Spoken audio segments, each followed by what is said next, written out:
And we are back. Now, earlier on in the show, I mentioned that we're going to be touching base with Erin from Red Buffalo Coffee and Tea, which is my favorite place to stop in around the county.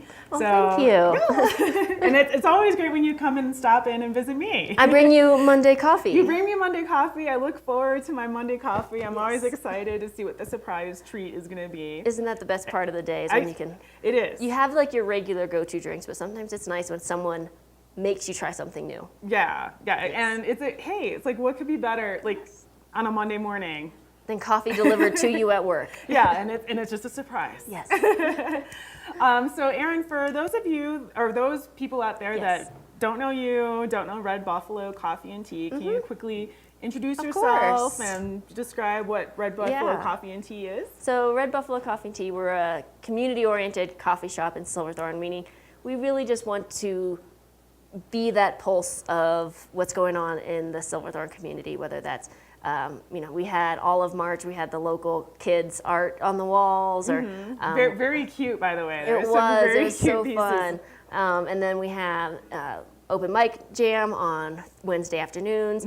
But also when you come in, you kind of just get a sense of what our community is about. We kind of all know what are the good running trails, or if there's something fun going on. There's the Silverthorne First Friday, because they have a fun event every first Friday of the month the town of Silverthorne does. And actually there's a First Friday this Friday. This Friday, right? And it's going to be a rail jam in the Silverthorne Performing Arts Center, which is also right next to us. We'll have our coffee trike out there, so that'll be a fun event for anyone who wants to come and watch, to see a bunch of, we'll have a lot of food, there'll be live music. It's just going to be a fun event. And a great rail jam. That too.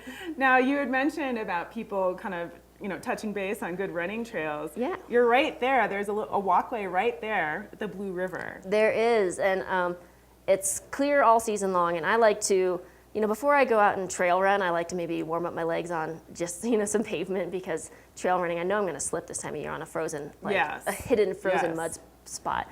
So our coffee shop is right on the Blue River. Our back patio is right against the Blue River walkway, and people are still fishing this time of year when it's snowing or when it's a sunny day, which we might have some. It's just so nice just to sit and relax and bring your favorite drink out there and just have a moment to yourself. I do like a little bit of caffeine from an espresso before I go for a run or any sort of workout as well. It is kind of an extra little buzz. It is, yeah. It's a performance-enhancing material there. But you know what, Red Buffalo, we take the craft of coffee and the craft of tea so seriously. So whether or not you want to get into the science at 6:30 in the morning, you'll taste the difference. I don't know if anyone's ready at 6:30 in the morning. Probably not, unless they're like the person who worked all night and then they're on the down part of their day.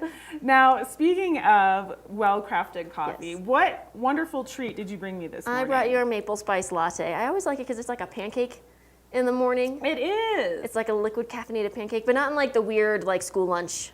Like you have to do like sausage over. No, and I had a little bit of a hard time placing what the flavor was. I think because it's not too sweet. No, we don't want you to. We want you to taste all the flavors of the coffee and milk. I mean, milk actually, when you steam it to a certain temperature, it breaks down just a little, and the lactose becomes naturally sweet. Yeah. So we don't want to mask any of the great flavors that we spent such a hard time learning about and extracting and then just hiding it with sugar. We don't want to do any of that. We want all the flavors to complement. Yeah, I can see how the maple complements like the notes of the coffee rather than overpowering it. I think that's why I had a hard time placing it, because you think maple and you think like this thick, you think thick syrup. Yeah, you're thinking of Super Troopers just chugging syrup. Yeah, exactly. That's not what this is.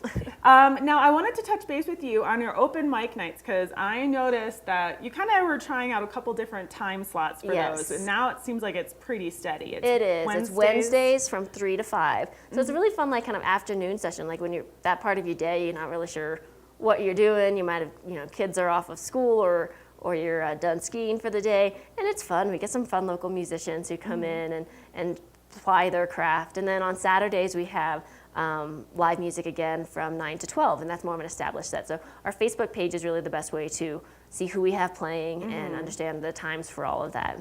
And one of the things that I like also about open mic nights at coffee shops is they're more family friendly. They are. Because typically open mics are like late at night at bars. Yes. But maybe you have kiddos that are interested in, playing they like some to dance music. along when we have Keith's finished at playing. He'll usually play, a song or two for kids to start dancing to, so that's always fun. And of course, they're all like hopped up on like hot chocolate and everything. Yeah, just enough sugar.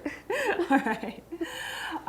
So let's see. So go ahead and can you just again talk about where the location is, so how people can find you and your hours. So we're open 6:30 to 5:30, 7 days a week, and we're right next to the Silverthorne Pavilion and the Performing Arts Center. So that's just a quarter mile north of the I-70 Silverthorne interstate exit. And just keep tuned too, because April 16th through 20th is the local Summit County school spring break, and we'll be closing at 1 p.m. for those weekdays of that week instead of the 5:30. So just kind of be aware for that when the Summit County spring break hits. We'll be closing a little earlier. So you'll only be able to get your morning buzz on. Only the morning buzz. Only the morning buzz. And then come in right before 1, and then you'll get your afternoon fix. For ahead of time. Yes. Right. That's a good idea. And again, it's a great location, center of the community, not just location-wise, but you're going to hear about. You're going to get your morning buzz on as well as get the community buzz on. Yes. Of what's going on around the county. Okay, well, Erin, thank you so much for joining me this morning. Absolutely, thanks for having me. And again, thank you for bringing me another delightful buzz surprise. Your Monday morning. On a Monday morning, I know, it just kind of gets me ready for my day and the week ahead. And okay, so they can find you, what's your Facebook page as far as like finding out more information? /Red Buffalo Cafe. You can also go on to Instagram or at Red Buffalo Cafe, and our website is redbuffalocafe.com. And so that should have all of the information you need right there. So a place to check out the Facebook if you want to either participate in open mic or come check it out. Yes, it's the best way to come and figure out what we have going on regularly. Okay, well, cheers again. Cheers, thank you so much. Thank you.